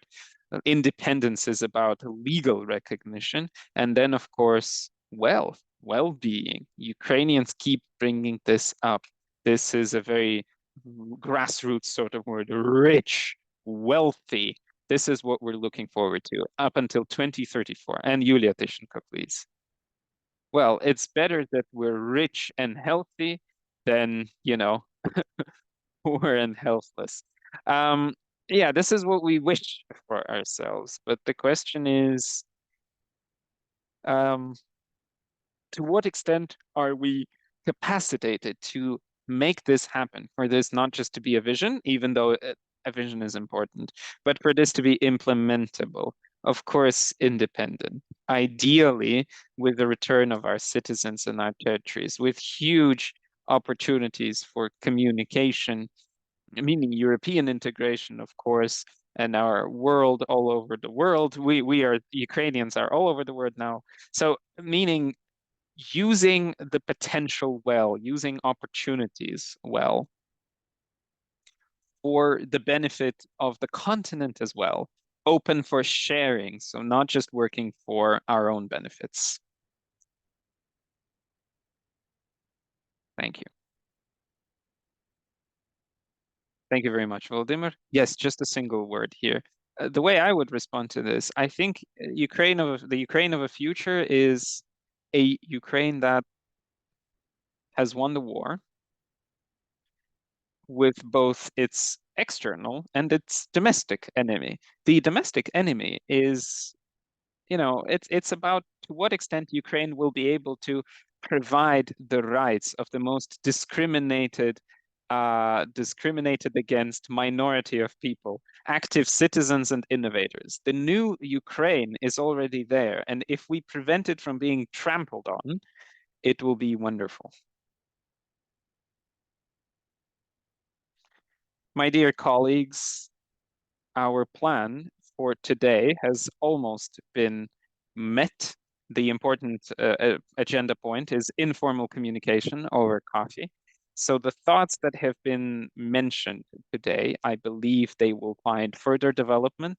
We've had very interesting ideas on the grassroots state, the flat state. And to a very significant extent, this relates to what we do abroad. I recently had the pleasure of interpreting for several respected Americans, both Republicans and Democrats. In one voice, they keep saying that us working internationally, we don't need that much to be spending that much time on Capitol Hill, but we need to go down to the constituents, speaking to those who shape the opinion of American politicians who are much more dependent on their constituents than our politicians. But we keep extrapolating our ideas, our realities onto their system. And we keep speaking with the decision makers as we keep thinking. So the outcomes that Alexei Antipovich has demonstrated in terms of polling are incredibly important. As a vulgar sociologist, I can say, well, this is super difficult. The challenges are incredible, but it would be necessary, I think, it would be useful to calculate how this can correlate with people's opinions in the occupied territories ever since 2014, ever since 2022. Super difficult, I understand. But if we stipulate the issue of returning to the borders of 1991, this means millions of people whose opinion will matter when this reintegration will take place. There we go. So, colleagues, that is where we draw the line. Thank you so much. Let's keep working. Thank you.